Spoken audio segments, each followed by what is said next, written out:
Adventist World Radio, the voice of hope. Radio feon'ny fanantenana na ny AWR.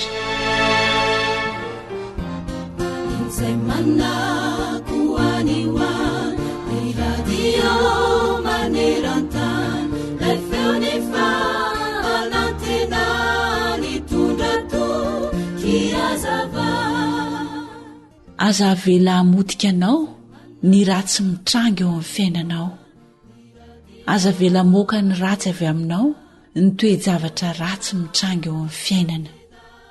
Mivavah dia matokia fa manana an'Andriamanitra ianao, manana fijery lafy tsara. Ary rehefa misy toe-javatra mitrango eo amin'ny fiainana dia aza maika nio kivy na hijery ny lafy ratsy ny zavatra mandrakariva. Fa hatraka ao ny loha ary antanio Andriamanitra rainao any an-danitra hoe inona marina no anton'izao ary inona marina no tokony ataonao, satria ny zavatra rehetra dia miara-miasa hahasoa izay tian'Andriamanitra.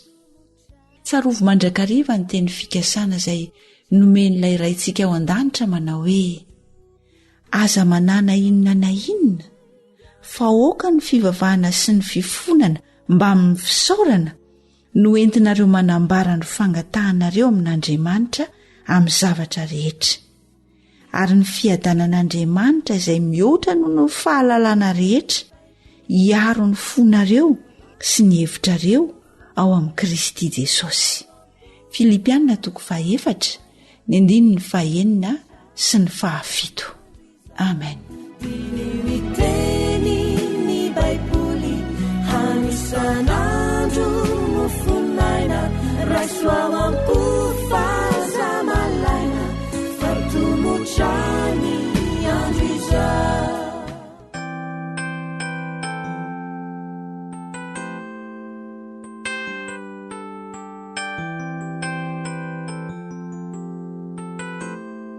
Heritage Singers.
You are listening to Adventist World Radio, the voice of hope. You are most glorious, bathe in your light. May we shine with heaven's beauty, precious in your sight.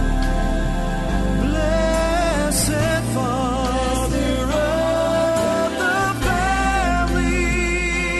May we pledge our lives anew. Our hearts belong together. Our praise belongs to you. Father of honor, you are Lord and Abba, Father of honor. We adore you and sing to praise. Come and rule in our praise of Father, Father of honor. And our voices we raise. Come and live in our praise of the Father, the Father.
AWR manolotra ho anao feon'ny fonantenana.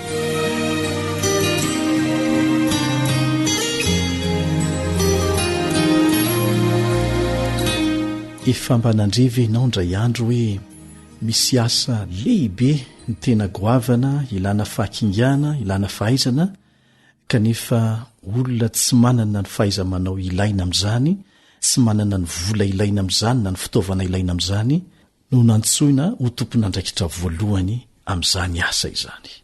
Mahagaga nefa fa dia izany tokoa no nataon'i Jesosy raha ny fantina ny akamaroan'ny mpianatra izay ampandraiketana asa lehibe indrindra mety ho vitan'ny olombelona teto ambonin'ny tany izy. Tsy ireo mpianatra 12 ireo ihany no nahitana an'izany toe-javatra izany teo amin'ny fifidianana izay nataon'Andriamanitra taminy, fa nisy koa lehilahy anankiray antsoina hoe Gideona izay voasoratra ary amin'ny testameta taloha ary ny tantarany. Amin'ity anio ity dia hikaroantsika valy ny fanontaniana manao hoe maninona no olona tahaka an'izany no ampiasain'Andriamanitra amin'ny asa toy inona. Miaraka aminao eto ny mpiara-mianatra ny tenin'Andriamanitra aminao Ilion Andriamitansoa. Melohan'ny hanokafantsika ny tenin'Andriamanitra hikaroantsika n'izay valiteny izay dia andeha hiaraka nondrika ny lohantsika isika hiaraka hivavaka.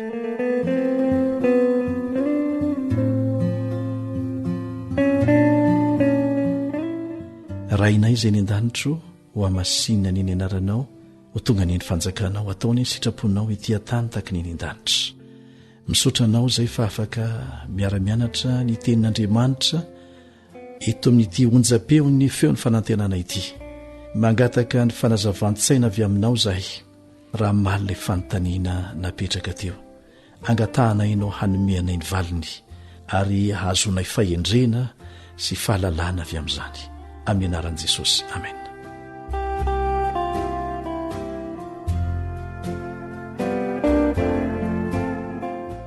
Manasanao ary hamaky izay voalaza ho mpitsara toko fahenina andiny farakambefolo ka hatramin'ny fahenina ambefolo. Mpitsara toko fahenina ka ny andininy fa raikambefolo ka hatramin'ny fahenina ambefolo. Dia tonga ilay anjelin'i Jehovah ka nipetraka teo ambany hazo terembita teo Ofra izay any Joasy Abizrita.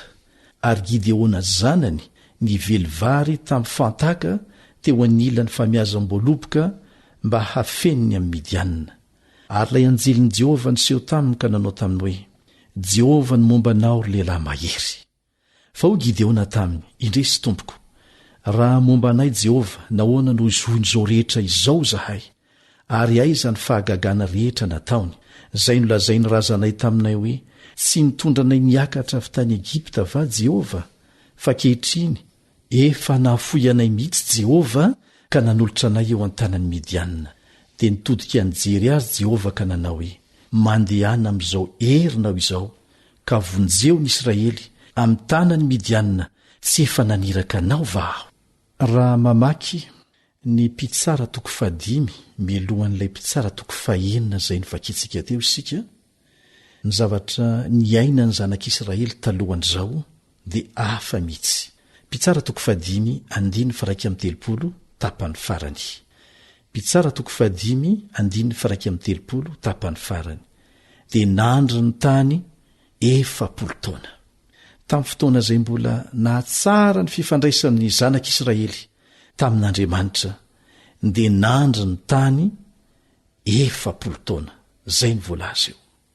Fa rehefa makeo amin'ny mpitsara toko 9, mpitsara toko 9 ka ny andininy voalohany isika, ary ny andininy 9 dia izao ny voalaza. Mpitsara toko 9 andininy voalohany sy ny 9.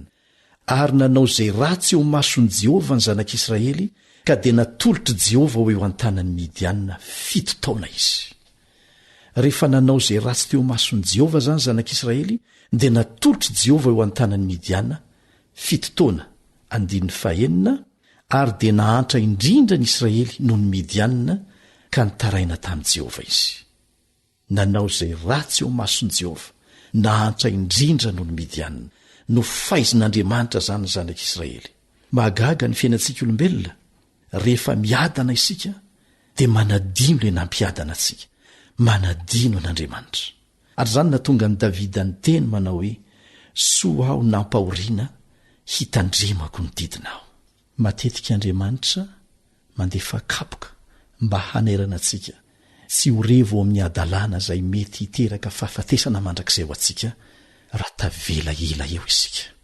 Dia naniraka mpaminany moa Andriamanitra, izay ny fanaony hatrany eo mpitsara toko 9:7 ka hatramin'ny 10, hanazava ny anton-javatra sy ny tokony atao. Mpitsara toko 9:7 ka hatramin'ny 10. Ary raha nitaraina tamin'i Jehovah ny zanak'Israely noho ny Midiana, Jehovah dia naniraka mpaminany anankiray ho any amin'ny zanak'Israely, izay nilaza taminy hoe: izao no lazain'i Jehovah Andriamanitry ny Israely, izao no nitondra anao niakatra avy tany Egipta, sady nitondra anareo nivoaka avy tany amin'ny trano nandevozana, ary namonjy anareo tamin'ny tanany Egiptiana sy ny tanan'izay rehetra nampahory anareo. Dia nandroaka ireny teo anoloanareo aho ka nomeko anareo ny taniny. Ary hoy izao taminareo: izaho ny Jehovah Andriamanitrareo, aza matahotra ny Andriamanitry ny Amorita, izay tompon'ny tany honenanareo, nefa tsy niaino ny feoko ianareo. Zay zany le olana, tsy niaino ny feon'Andriamanitra izy ireo, dia nitaty ny vokatra zany.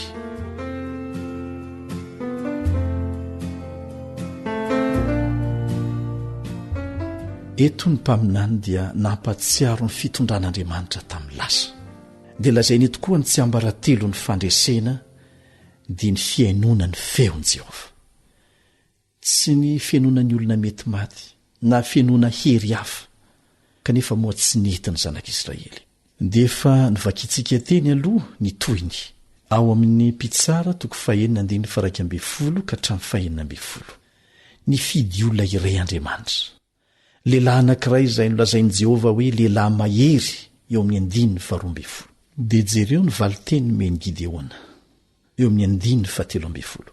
Indrisy tompoko, raha momba anay Jehovah, nahoana no zoiny izao rehetra izao zahay, aiza ny fahagagana rehetra nataony izay nolazainy razanay taminy hoe tsy nitondra anay niakatra avy tany Egipta va ianao? Tsy mety mahatsapa ny fahatsotsika mihitsika olombelona eo anatrehany zavatra izay ataontsika. Ny manamary tena foana, na dia efa nilaza aza mpaminany ny antony natonga ny olana, natonga ny loza eo amin'ny zanak'Israely, famaizan'Andriamanitra, dia mbola manamary tena foana Gideona eto. Ary misolo tena ny zanak'Israely izy amin'izany teny ataony izany.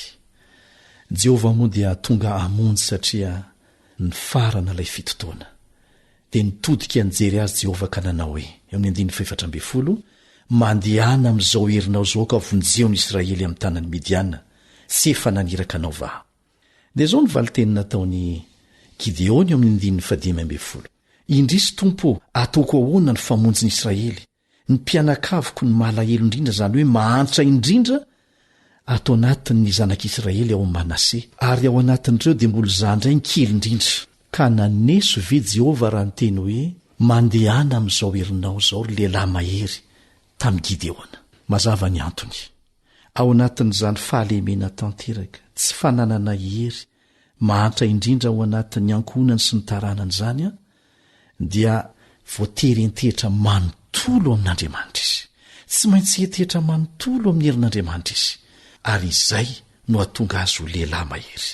Gideona dia nandrefy ny heriny amin'izay zavatra misy eo am-pelantanany tsy nisy vola tsy misy olona manohana tsisy toerana ambony izay nomena azy tsy manana faripahaizana ambony izy tsy nanana sandry tsy nanana fitaovam-pidiana nentehitra tamin'izany izy nandrefy ny heriny tamin'izany izy fa tsy tamin'izay mety hoheriny raha manaiky ho ampiasain'Andriamanitra.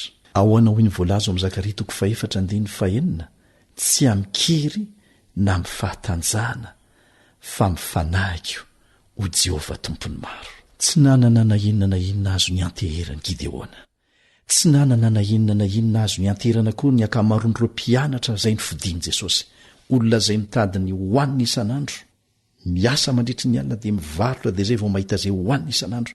Ny olona tahaka an'izany no fidian'Andriamanitra satria afaka mientehitra manontolo aminy satria ny asana ny rahana azy dia tsy vita amin'ny kery sy ny fahaizan'olombelona fa ny herin'ny fanahin'Andriamanitra izay miasa ao amin'ny zanak'Andriamanitra ihany. Ary izay mahatonga ny apôstôly Paoly miteny amin'ny Romanina 5:4 Romanina 5:4 manao hoe izay tarihan'ny fanan'Andriamanitra no zanak'Andriamanitra.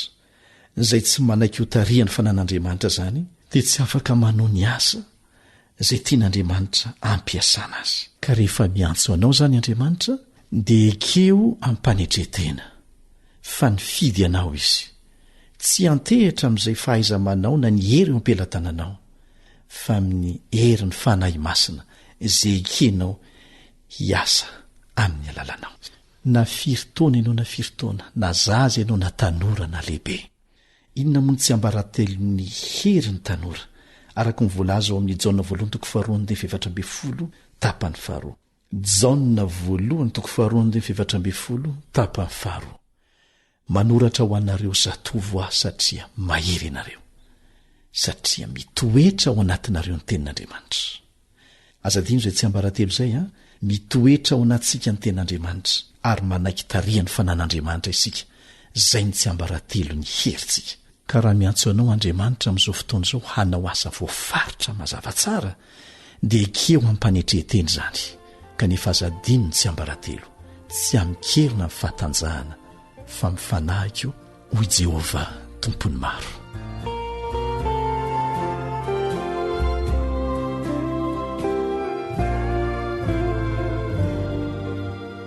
Ilay feo ny fanantenana. Téléphone 034 06 797 62. Atukanay atukanay atukanay hanomponanao ny fahatanoranay Jesosy io ka tsy janona matsiza hay malapialanay ty tany ty feo mahery roanay ny tena laza hoanao ka misandratary tsarindrindro marakizay amvoindroandrenao Jesosy kantulotra nanarana nairatra farasitranana anavutana nandirana layafatra mampitaka nindrafuna ka izahay hoe intirea iraoao ka izahay hoe hanompoanao tanteraka avoiso amindrainao jesoa kantolotrany anarana rairatrano fanasitranana aminavotana naneranay layafatra mampitraka ny drafonao ka izahay hoe intirea iraoao ka izahay hoe hanompoanao tanteraka ka indro fa hatokanay hatokanay hatokanay hatokanay hanomponanao ny fatanoranay jesosio jesosio ka de indro reny tenanay manaiky ampiasa loiraka feo mahery no anambaranay lay afatravy aminao ka mafenolay fanay pakahery zahay mpanomponao mpanomponao midanda sikandisa feno fanika fakampana raisandrina mitsotrare azamanda naneranay layafatra mampitraka lay fiavinao ka izahay hoe haleluya hosana ka izahay hoe ankoatra ny fiainoana amin'ny alalan'ni podcast dia azonao atao ny miaino ny fandaharany radio awr sampananteny malagasy isanandro amin'ny alalan'ny youtube AWR NLG.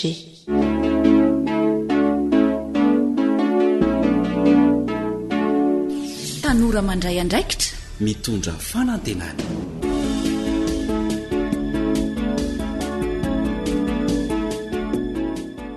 izay ilay feokira famantarana fa iroso amin'ny fandaharana natokana ho anao tanora indray isika miaraka amin'ny feon'ny fanantenana na ny AWR. Tsy ampiandrelanao zahay fa iroso amin'ny dinidinika sy torohevitra mahasoa mahakasika amin'ny fidirana amin'izany atao hoe asa izany isika. Matetika mantsy ny tanora dia mametram-panontaniana ao amin'ny fiainany hoe inona ny asa mety sy tokony ataonay, karazana asa manao ahoana. Asaina ary ianao anaraka ny tantara vetrany. Avy eo isika dia araka amin'ny namanay Elion hitondra ny dinidinika sy ny torohevitra. Menofinaritra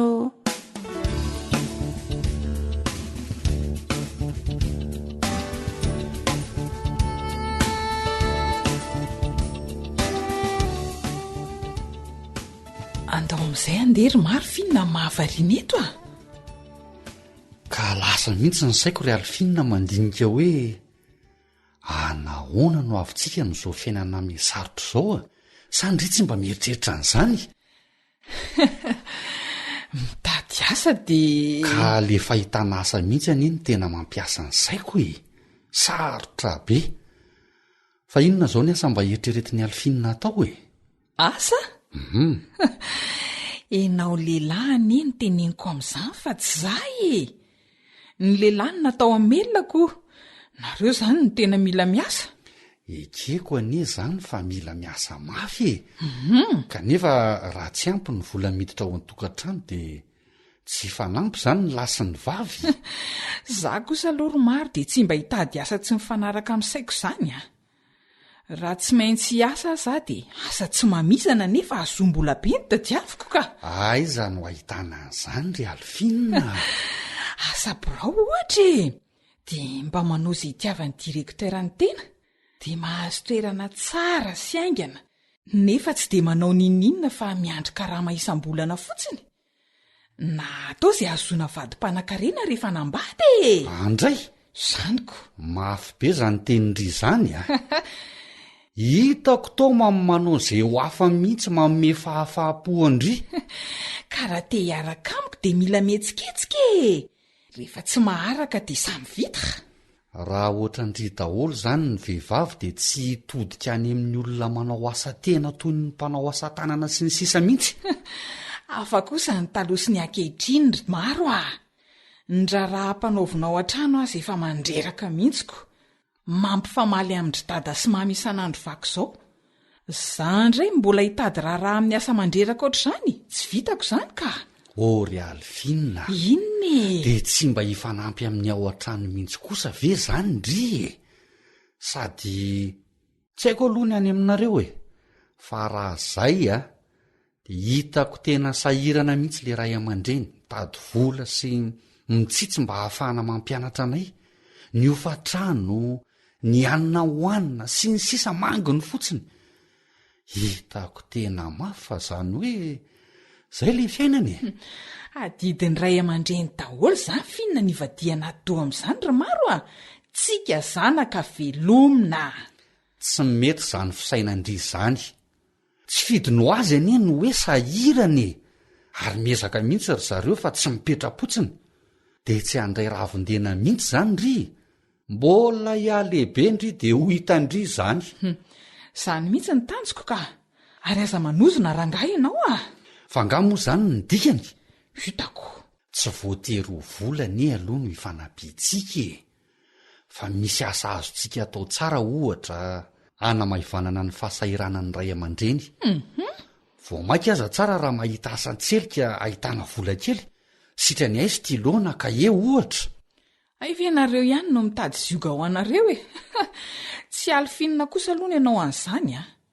Amin'izao fahatanyrako izao ve no sembaniko amin'izany sady? ka mba manofana antsika hiatrika fiainana ny orinany zany Hoy teo foana rangahy zany rehefa any a. De ianao miseho endry sy mazoto miaso io.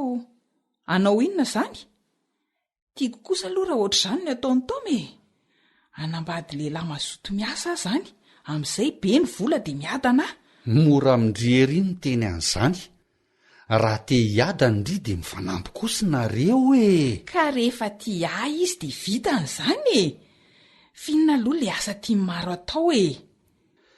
nieritreritra n'le resaka nataony dadanareo sy mamanareo zay stoma hoe ny asa hoy izy tsy zioga fa fitahina indrindra reny asa mampiasa vatany reny de nandinika hoe talentako ihany le mandrafitra ny mamboly ny miopy de iresaka amin'ny dadanay sy mamanay a mba hanomezany sombotany kely ho ahy entiko manomboka tsy kelikely sitrany ahy Inona? zany De hitaoma koa ve hony ianao an'izany?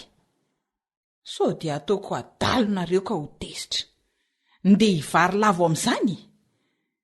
Reny azy efa tsy fidiny.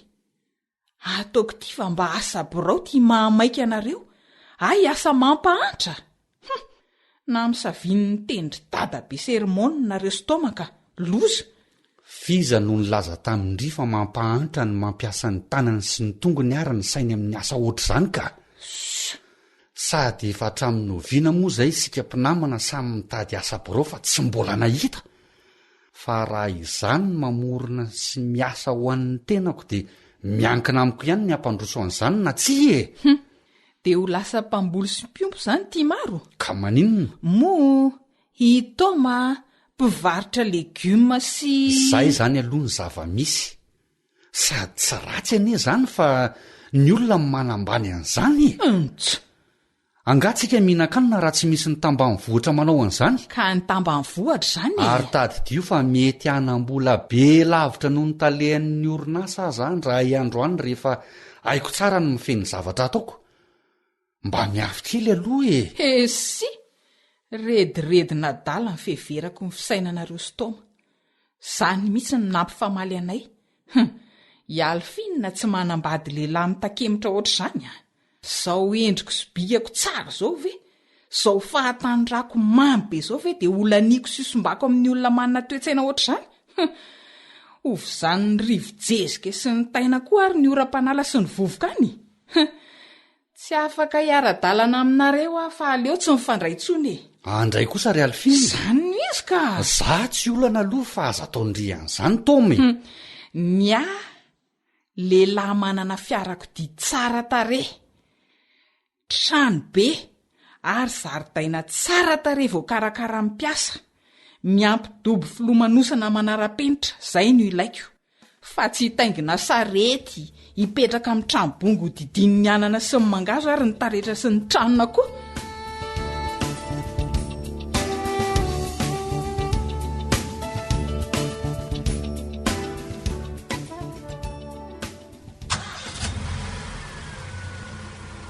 Ka manahoana le tsy niasa sy ny fiainana ary Toma? Mandroso sa mandeha miadana eo lesy a? Ay, misaotra lana nampy ato amin'ireny fahavoazako ireny lesy fa zay azoko natao letsy ny nataoko a. Zay mampinamany. Efa saika ringana tanteraka sy boka nitrosan'olona nge lesy tamin'ny Alfiny iny e. Mba nataoko daholo izay azoko natao hitasomana azy fa indrisy e. Ny fananako fotsiny nalainy fa rehefa nieresy dia nilozana. Tena ratsy mihitsy aloha ny nanaovany angay e. Afy nandoro ny lambako lesy reny ka tsy ahita tsony a. Tsy tsara mihitsy lesy le miaraka amin'ny olona tsy mba zatra ny asa reny a. Tsy mandray ravindena fa na manasa vilia aza tsy hainy. Dia enao ny ampireatiny ka amin'efa be sitrapo. Mandray lesona ary Toma. Tongotsika lesy a. Lavitra kaiky ny aty aminay e. Ay, mbola tanànany maro ihany koa ve ty? Nga hita fa aty ambanivohitra lesy a. Manao anareo? Tonga soa monsieur Maro a. Ahoana dadarabeza? Mandeha ve ny asa ao e? Finna daholo reto ro maro a. Akoatran'le orinasa-panamboatra fanaka naseho angana iny dia mbola misy an'izao fiompiana be zao koa ty. Ay reto tranona koa. Ohatray re roa e. Trano tantely reny ampita lavitra reny e. Dia dobo fiompiana trondro re roa ambany avaratry re roa e. Ay, zao no hitako fa azo antoka ampidi-bola tsara ary Toma rehefa voafehy tsara ny fitantanana azy, satria mila misakafo foana ny olona mandavataona. Andao fa hoentiko mijery ny fambolena tsy ambany antsinanana azy Toma e. Sambatringa. Jerena mo tsotsotra fa ay tena ny afy aletsy vao nahavita an'izao a. Aleoko zao toy izay ny andry asa tsy mbola fantatra tany an-drenivohitra tany ka. Ny atsembohan'ny tava tokoa leso ny nanana. Tsy manaika fa hiezaka mba ahavita zavatra tsara ohatr'izao ro maro. Ny tsara lavitra noho izao aza ny vitan'ny Toma fa maherezy. Mifanohana eo lesy tsika roa lahy.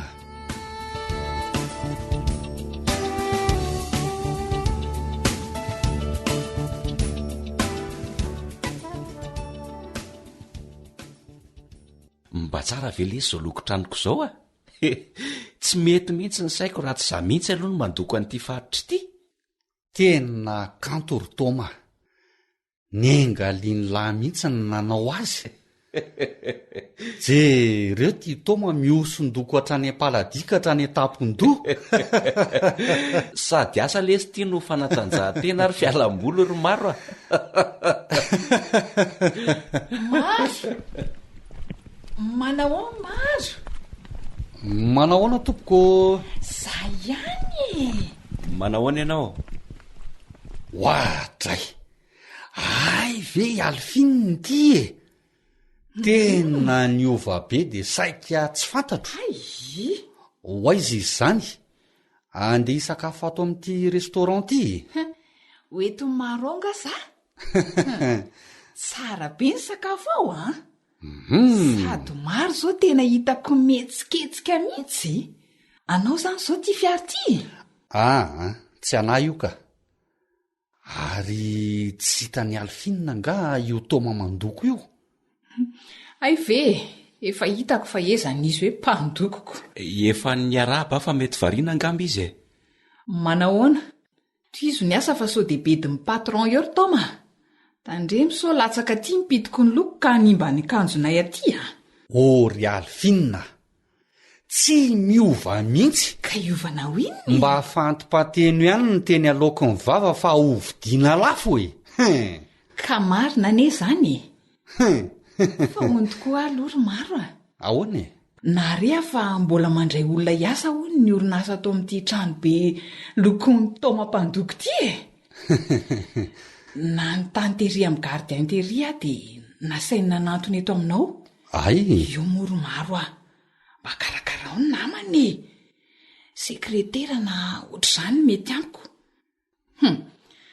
Ary so dia maro ary ny tompona ndraikitra ato. Tao maza ve ohatr'izao vao ray mandoko. Mainka fa zatsy isy pentona. Tsy za mihitsy ny tompona ndraikitra ato ka. Ay, Sady araka ny fantatro ny olona tadiavin'ity orinasa ity dia olona tena miasa. Mahay ny asa mampendreketina azy, fa tsy olona mivaro-bava na mivaro-tena na mibaikobaiko fotsiny. sy azoko. Zany e. Ay, mba amboamboary ao moa ny resaka ary maro fa sahirana ane ahy e. Azafady tompoko, azafady monsieur le directeur. Efa vita tompoko ny fandokoana tery akaiky ny garazy ka akisakiny amin'izay ve ireo fiara ireo sa? Aleo ny kamionety tonga dia hoendra be a. Ay, Dia lazao raha vo anisany entana rehetrarehetra avy ao anatin'ireo. So mainka andeha monsieur Maro. eny tompoko, ary ty fiaranao ty tale atao eto ihany sa? Aleo eo ihany fa akisako rehefa avy eo e. Ay, Dia ilazao raha koa toaka an'ireto boatindoko reto. Efa vitako ny fandokoana so andotony akanjony reto vahiny. eny tompoko. Fa losa maro a. Afa baraka. Losa marina, losako. Ay ve toma no direkteuran'ity. Eny, toma mihitsy ny tompon'ity orinasa sy izao restaurant be hitantsika izao. Azy ty fiara tsara be voalazanao ty fa tsy anahy. Ny fiarako Azoko e, menatra be a. Lanitro, manatitra legioma sy akoho ato amin'ity tsena goavana be ty ianao e. De mbola nitoma koa io. andrekako. Miara-miasa zay roalahy e. I Toma no nanokatra restaurant satria manan-talenta amin'ny fandrahoan-tsakafo. Efa hitako ihany e. De nanokatra an'io fivarotan'io koa izy. Za kosa mpamokatra any ambanivohitra any, de mamatsy azy sy ny sisa e. Efa ho 10 taona kosa ve zay ny tsy nionana de tsisy fivoarana mihitsy ry Alfina. Mbola sekretera foana no asa tadiavina. Okay, tsy napoziko. Aleo aloto, kay fanina. Nenay aloha asa fa tsy kabary e. Za manko tsy mba mahay miresaka toa Andry Alfina dia aleonay mampiasa ny tanana sy ny tongotray e. Zay ho Miasa mafy mba hivelomana. Ay, okarery Toma. Fantatro fa tena tsy nety mihitsy ny nataoko taminao e. Zay afafy tokoa ny tsinjaina. Sampatra nareo. De nareo koa zany zao efa manambady ao? Samy efa eo an-dalam-pikarakarana. Anga?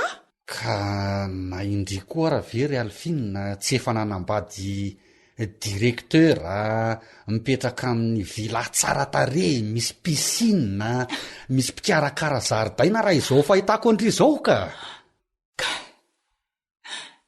Efa nisarahany vady koa re. Lazainy hoe kamo nefa ay. Ka nenay anie ry Alfina ny zezikomby, ny tainako sy ny bozaka manahatra tsy tianao reny no akora manodina ny orinasa e. Ay, oka re zay ry maro. Ampiasaina mba hahafahana mamboly, amatsiana sakafo anareo ety an-drenivohitra. Toraka izany koa ny fiompiana. Tsy mety amin'ny Alfina ny fanaovana an'izany e. Sao vao haiko ny dikan'le teny hoe tsy ioga ny asa fa fitahiny. Ay, Indrindra ny asa tanana sy ny asa famokarana isan-karazany reny e. ny olona tsy tia miasa ny mandetika ny tena ny ahatra amin'ny zavadrehetra. Ndrisy ty adalako. Aiza ny elanela ny fiainantsika. Miankina aminao ihany io ry Alfina. Anao ny safidy toy ny farany ny fiainany, na andaniny mamideny meloa ianao dia hifika ny matsatso sy ny mafaitra, na miafy sy miasa mafy aloha dia avy eo migoka ny mamy. Ny atsembohan'ny tavanao no hinananao izay tsy miasa aoka izy tsy hinana hoy ny tenin'Andriamanitra. Izany mihitsy. Ary tsy misy asa ambony sy ambany zany, fa rehefa miasa patokina ianao dia ampian'Andriamanitra foana. Azonao atomboka teny zao zany fa azangatahan'andro mazotoa miasa ry Alfina. Misaotra betsaka ary Toma fa voaraiko aho. Dia ny vadiny Toma zany zao mazoto miasa be. Voalaza ndry mihitsy. Mpanampy sahaza tsara. Sambatrinareo.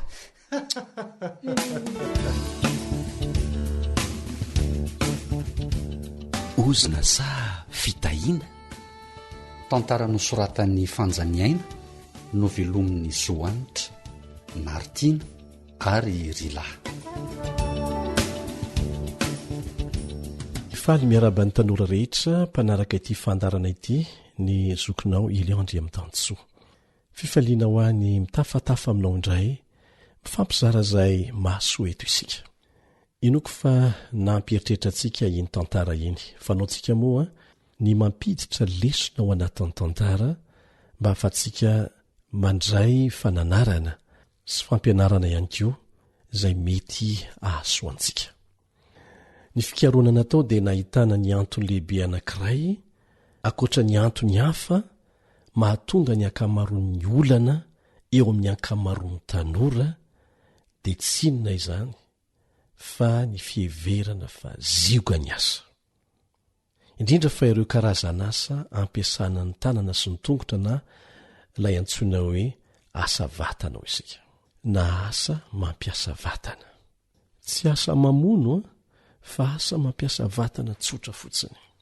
Betsaka ny voka-dratsin'izany toe-tsaina na fomba fiheveran'izany, indrindra fa amin'ny tany mahantra, raha tsy hitanisa fa tsy vitsivitsy isika amin'ity anio ity.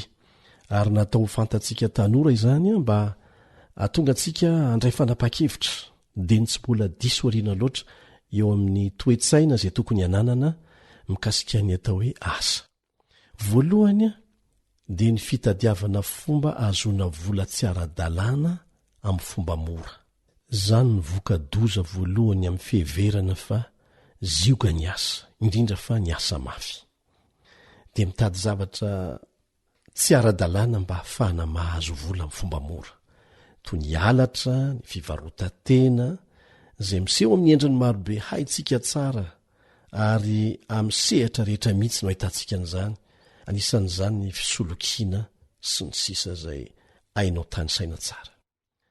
Ny vokatra faharoa matsiravina vokatry ny fiheverana fa zioga ny asa, indrindra fa ny asa izay ilana ezaka serim-po, dia ny fitadiavana asa birao, tsy ilana fampiasana vatana. Tsy hoe ratsy ny asa birao, fa raha izany no atao mba hahafahana miala amin'ny asa mafy dia tena tsy tsara izany. Be diaibe ny aretina azo ny olona mpiasa birao raha ampitaina amin'ny olona mampiasa vatana izay fantatra fa salama sy ela velona lavitra. Any amin'ny tany mandroso dia manao fanatanjahantena manokana ny ankamaroan'ny olona miasa birao raha te ho salama. Be diaibe ny miazakazaka voamaraina isan'andro, fa tsy araka ny fiheverantsika hoe ny tsy mihetsika ny tsara indrindra. Ny tanora sasany anie dia izao hoe hatramin'ny sotro ho any ambavany aza dia davy nisy olona apiditra azy. Tsy fandrosoana izany ary tsy fahasalamana izany, na ara-tsaina na ara-batana. Azadindro hitanora namana fa ny tenantsika dia no arian'Andriamanitra hihetsika. Ary rehefa tsy avelantsika mihetsika io tenantsika io dia aretina be diaibe no vokatra izany. Ny anisan'ny voka-dratsy ny fiheverana fa zioga ny asa, indrindra fa ny asa mampiasa ny vatana, dia ny fanambaniana ireo olona mivelona amin'ny asa tanana sy ny asa vatana ary mahatonga ny karama omena azy ireny na ny vidiny ny asa tanana ho lasa ambany ihany koa ary zany inge no anisan'ny mahatonga ny olona maro mba hanombana ambany de ambany ny vidim-bokatra za de efa miezaka tsy miady varotra itsony rehefa mividy anana mividy karoty mividy zavatra zay nambolendry ny tantsara eny satria fantatra fa tena tsy mifanaraka miezaka nataony akory ny vidin'ilay vokatra zay varotana mbola io fiheverana ny asa ho zioga io indrindra fa ny asa mampiasa vatana no mahatonga ny olona manome anarana manambany ny olona monina ny antsaha hoe tambany vohitra kanefa azadiny fa ireny olona ireny miantoka ny sakafo hoaninao isan'andro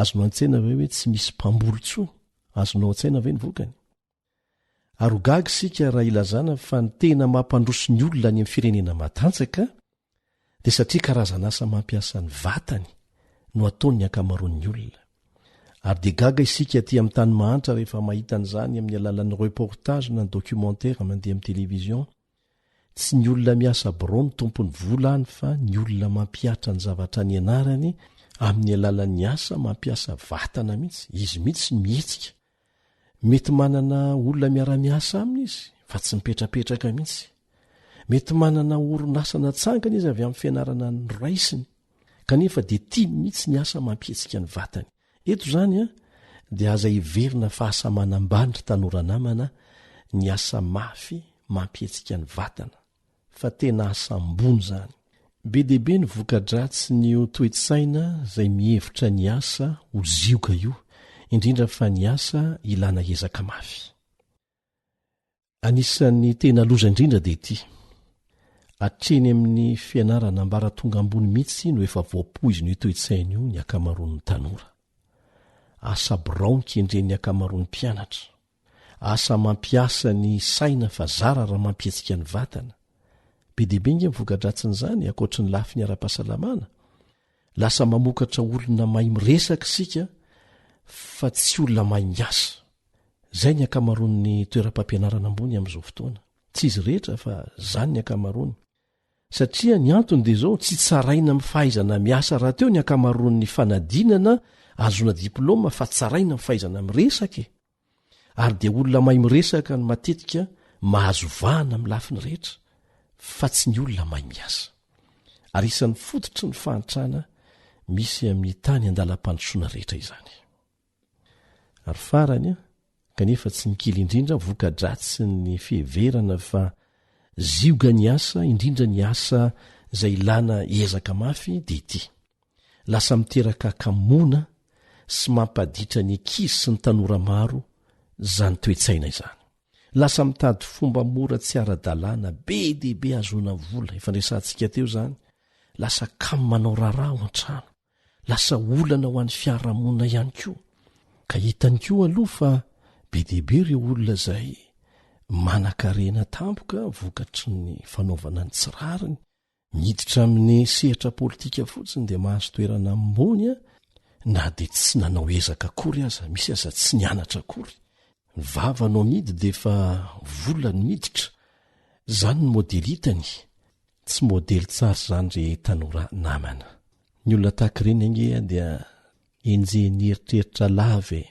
tsy mahita fahatonitsaina ary tsy manana ilay antsoina hoe fierté satria fantatry ny olona rehetra ihany ene ny tena mariny ka tsy misy ohatrany hoe niezaka mafy nianatra mafy avy amin'izany ezaka sy fianarana mafy natao zany na afahana ho tafita teo amin'ny fiainana tsy mitsanga menatra ny lehilahy sy ny vehivavy tahakan'izany mandra-pahafatiny ary eto dia tsetsatsetsatsyaritra ny ilazana izarana amintsika tanora fa ny tantara dia milaza fa fomba anankiray nataon'ny mpanjana tany fahiny ny atonga ny zanatany hijanona ho zanatany amin'ny endriny moderna amin'ny fitazana ny sain'ny olona ao amin'ilay firenena zanahany hanambany ny asa tanana sy ny asa famoronan-javatra ary ny asa famokarana dia izao sika lasa mentehitra lava amin'ny zavatra namboarina avy any amin'ny tany mpanjanaka izao foana ny vokany ary raha vao misy samy mamoron-javatra dia amoronana anarana manan-kivo hoe vita gasy sy ny sisa. Ny vita vazaha koa nge nanomboka tamin'ny tsy zarizary fa nivoatra tsy kelikely ka dia manentana antsika tanora andray andraikitra hanova zavatra manomboka any amin'ny toe-tsaina. Aza miandry ny olon-dehibe fa drodroko ny toe-tsaina nanazarana azy izay efa nilovanatry ny ela, aza mametsy ny azy. Ry tanora namana, tsy ozona ny asa, indrindra ny asa izay mampiasa vatana fa tsy saina fotsiny. Aza dino fa asa mampiasa vatana ny asa voalohany men'Andriamanitra ny Adama sy Eva tao Edena, fony tsy mbola nanotakory izy ireo.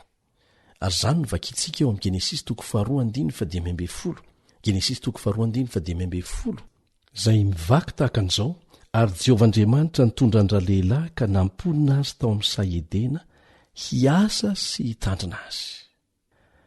Ny asa dia nitaky asa vatana, ary ny hoe mitandrina azy dia ny ilana asa saina sy fahendrena, aza sarahany ireo. Ka manomboka izao dia hovay ny toe-tsaina mba ho tia miasa, aza heverina ozona izany fa tena fitahiana izany. Angatao Andriamanitra nome saina endry sy ery anao. Aza variana manofo fahombiazana fotsiny fa ho tavela eo ianao raha mijanona ho nofo izany. Hoy ny voalaza ao amin'ny Obolana 2:20 hoe ny fanirian'ny malaina ahafaty azy satria ny tanany tsy mety miasa. Ahoana hoe ny fanirian'ny malaina ahafaty azy satria ny tanany tsy mety miasa? Obolana 2:20 misy an'izay.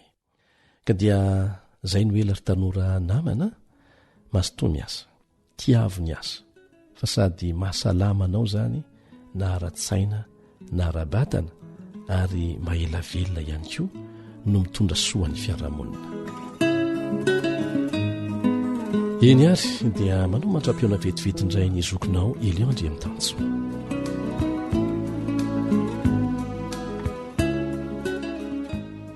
Eny ary ny tenin'Andriamanitra mihitsy no efa manafatra antsika araka ny efa voalaza teo fa ny fanirian'ny malaina hahafaty azy satria ny tanany tsy mety miasa.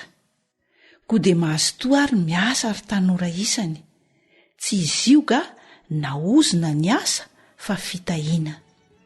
Dia misaotranao nanaraka ny fandaharan'ny tanora hatramin'ny farany. Fanjaniaina no nanolotra izany ho anao teto niaraka tamin'ny Rila sy Feizoro. Tompona andraikitra ny fandaharana Elion Andriamitanjo. Hitahantsika rehetra ne ilay raintsika ny an-danitra.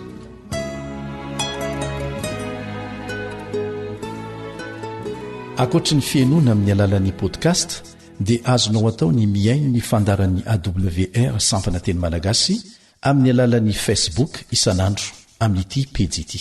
AWR feon'ny fanantenana.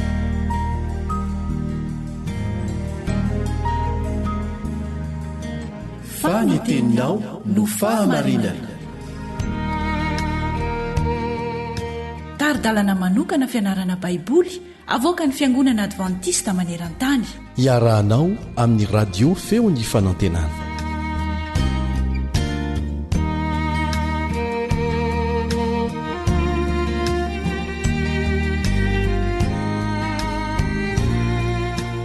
Manatanteraka izay heverina tsy ho vita. Izany lohateny inarantsika ao amin'ny fandalinana ny bokin'ny Isaia. Isika no sarotra vonjena, ny amin'izany no fantarintsika anio. Manasanao anaraka izany hatramin'ny farany na manao kaleba andretsikevy.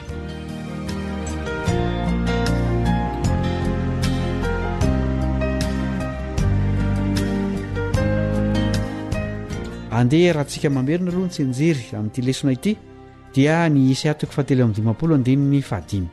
Isaia 7:15. Nefa izy dia voalefona noho ny fahadisoantsika sy ny torotoroina noho ny elontsika, ny fampijaliana nazontsika fihavanana no namelezana azy, ary ny diakapoka taminy no nahasitranana antsika. Araka izany tsenjery izany dia ny momba ny Mesia trano no ifantohan'ny fianarantsika. Tahaka ny zavamaniry marefo tsy dia misy endrika loatra, natao tsinitsinina no anehoany Isaia amintsika ilay mpanompo ny arim-pijaliana.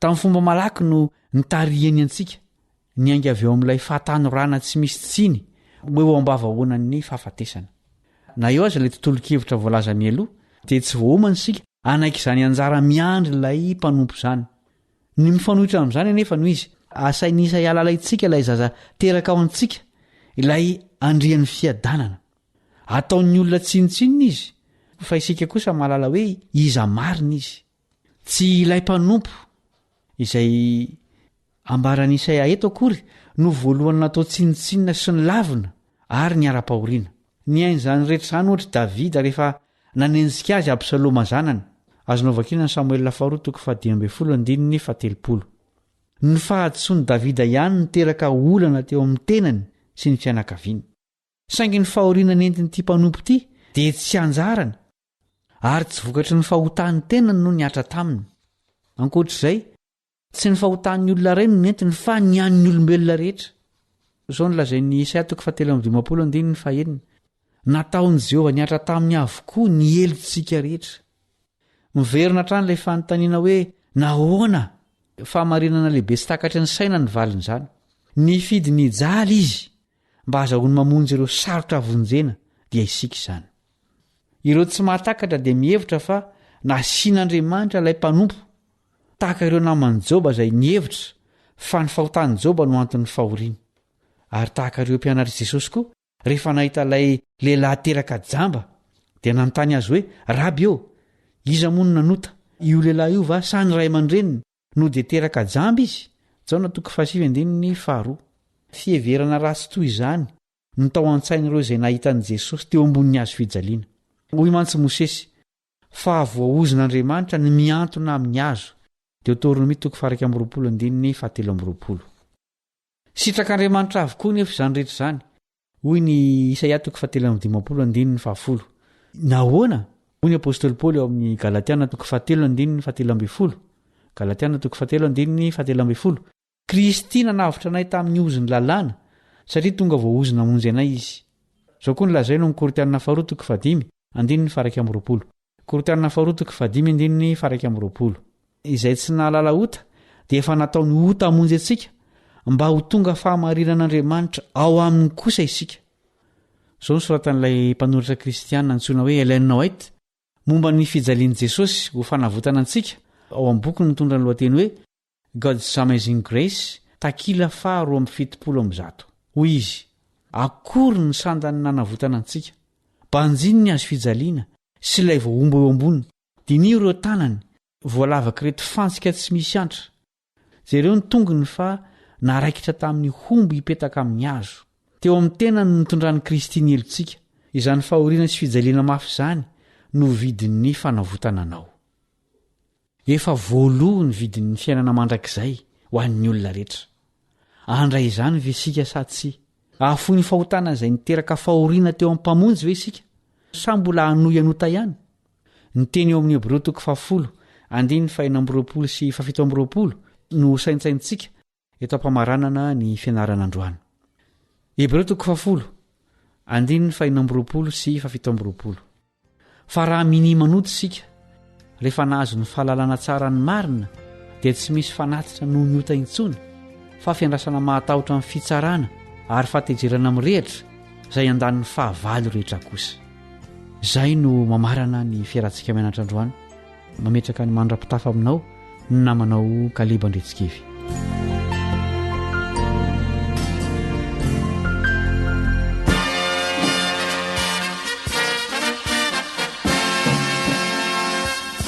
Adventist World Radio, The Voice of Hope. Radio femon'ny fanantenana.